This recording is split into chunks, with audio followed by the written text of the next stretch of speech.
Welcome back to my YT family. आप सभी का स्वागत है मेरे यूट्यूब चैनल पे मनदीप ऑफिशियल पे। अगर आपने मेरे चैनल को सब्सक्राइब नहीं किया है तो सब्सक्राइब करके बेल आइकन को प्रेस करना ना भूलें, ताकि आपके पास में मेरे जो वीडियोस की हॉरर वीडियोस जो स्टोरीज़ मैं सुनाती हूँ उसकी नोटिफिकेशंस आप लोगों के पास में आ सके। साथ ही साथ आप लोग मुझे सपोर्ट कीजिए ताकि मैं अपने 1 के जो सब्सक्राइबर्स हैं और साथ ही साथ मेरे 4,000 जो वॉच आवर्स हैं मैं उन्हें कंप्लीट कर सकूँ। आज की जो कहानी है वो एक चुड़ैल पे होने वाली है और साथ ही साथ ये घटना मेरे दादी जी के साथ हुई थी। उनका नाम राधा था। तो आगे मैं मेरी दादी जी की जो कहानी है मैं आपको वो सुनाने वाली हूँ। हमारे गांव के जो जंगल हैं उनके अंदर सभी लोग कहते थे कि चुड़ैल का वास है, लेकिन ये बात कोई नहीं मानता था हमारे घर के अंदर। लेकिन मेरी दादी जी को विश्वास था कि ऐसी चीज़ें होती हैं और ऐसी चीज़ों से दूर ही रहना चाहिए। मेरे दादाजी एक बड़े अधिकारी थे और वो अपने काम के लिए शहर के रास्ते और कभी कभी जंगल के रास्ते से होकर के जाया करते थे। एक दिन मेरी दादी जी का सामना एक ऐसी ही चुड़ैल के साथ हुआ और उन्होंने ये कहानी मुझे बताई, तो मैंने सोचा कि क्यों ना मैं अपनी वाईटी फैमिली को ये कहानी सुनाऊं।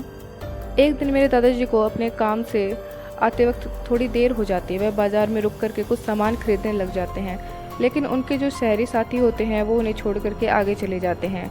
दादाजी को पता ही नहीं चलता है कि कब शाम के 7 बज जाते हैं। जब वो अपनी घड़ी की तरफ देखते हैं तो सोचते हैं कि अभी तो काफ़ी लेट हो गया है और अगर मैं इसी रास्ते से घर पे जाता हूँ तो मुझे और बहुत ज़्यादा 10 या 12 बज जाएंगे।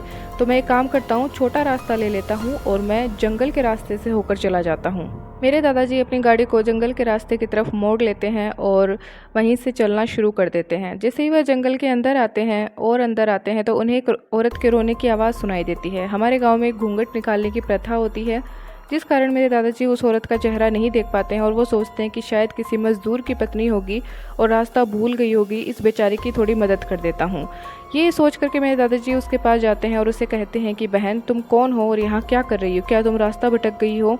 लेकिन वो औरत कुछ भी नहीं कहती। उसका रोना जैसे कि पूरे जंगल को गूंज रहा था, पूरा जंगल जैसे कि उसके रोने से करहा रहा था। ये देख करके मैं भी बहुत परेशान हो गया। मैंने सोचा कि इतने सुनसान जंगल में इस औरत को छोड़ना ठीक नहीं होगा। मैंने कहा कि बहन आप मेरे साथ चलो, मेरे घर पे चलो और जब भी आप जाना चाहो तो आप चली जाइएगा। उसने मेरी बात मानी, लेकिन उसने मुझसे कुछ भी नहीं कहा। वो मेरी गाड़ी में आकर के पीछे बैठ गई। दादाजी के साथ वो औरत उनकी गाड़ी में बैठ करके और घूंघट करके हमारे घर में आ गई। घर में आते ही सभी लोग पूछने लग गए कि ये कौन है, ये कौन है। दादाजी ने सभी को हाथ मुंह धोकर के सारी बातें बता दी और कहा कि जब तक ये औरत बोलती नहीं है तब तक ये यहाँ पर खाना बनाने का काम और साफ़ सफाई का काम कर लेगी और इसे भी कुछ खाने पीने को और कुछ पैसे मिल जाएंगे। मेरे दादाजी बहुत ही दयावान थे। जी को इस बात पर बहुत ज़्यादा शक हुआ उस औरत पे। मेरी दादी जी का जो दिल है वो बिल्कुल भी मान नहीं रहा था कि ये औरत सही है। उनका दिल बार बार घबरा रहा था कि कुछ तो गड़बड़ है इस औरत में। उन्होंने उस औरत को किचन में ले जाकर कहा कि तुम चलो और सभी घर वालों के लिए खाना बना दो। दादी जी ने उससे बातें की, लेकिन उस औरत ने दादी जी से कोई भी बात नहीं की। दादी जी 10 मिनट के बाद में जब वापस आई तो देखा कि वो औरत एक थैले से मछलियाँ निकाल रही है। ये देख करके दादी जी गुस्सा हो गई, बोली कि तूने अभी तक खाना नहीं बनाया है, हम सब क्या खाएंगे, तुझे काम करना है कि नहीं करना है।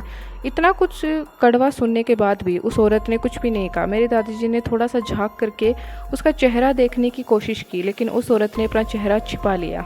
मेरी दादी जी ये देख करके वहाँ से चली जाती हैं, लेकिन जब वह 40 मिनट बाद फिर लौट करके आती हैं, देखते हैं कि क्या उस औरत ने खाना बना दिया है, तो वो देख करके शौक रह जाती हैं। उनके पैरों तले ज़मीन खिसक जाती है। वो दृश्य देख करके, इतना भयानक दृश्य जिसे शायद आप लोग सुन करके महसूस कर सकेंगे।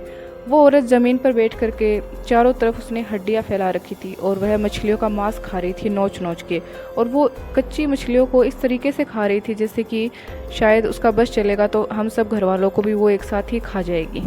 ये देख करके मेरी दादी जी बहुत ज़्यादा परेशान, हैरान और खौफ में आ गई। उन्होंने सोचा कि अगर वो डर के मारे बोल भी नहीं पा रही थी, उन्होंने सोचा कि अगर मैं चिल्लाऊंगी तो शायद ये पूरे परिवार पर हमला कर देगी। उसका चेहरा इतना भयानक जला हुआ और सड़ा हुआ था और उसके जो पैर थे वो भी पीछे की तरफ थे। उसे देख करके दादी जी अच्छे से समझ गई कि ये कोई औरत नहीं बल्कि एक चुड़ैल है। उन्होंने जल्दी से चूल्हे से एक खीरा लिया जलता हुआ और उसके ऊपर फेंक दिया। आग को देख करके वो चुड़ैल ज़ोर ज़ोर से, इतनी ज़ोर से वह चिल्लाई कि पूरा का पूरा गांव हमारे घर के चारों तरफ इकट्ठा हो गया और उस औरत की तरफ आग लेकर के उसके पीछे सभी जो आदमी थे वो दौड़ने लग गए। आग देख करके वो चुड़ैल चिल्लाती हुई, इतने भयानक तरीके से चिल्लाती हुई वो जंगलों की तरफ भाग गई और सभी लोगों ने मेरी दादी जी की बहुत तारीफ़ की कि उनके दिमाग की वजह से और उनके शक की वजह से आज उनका घर और आज शायद ये गांव है वो उस चुड़ैल के आतंक से बच गया, नहीं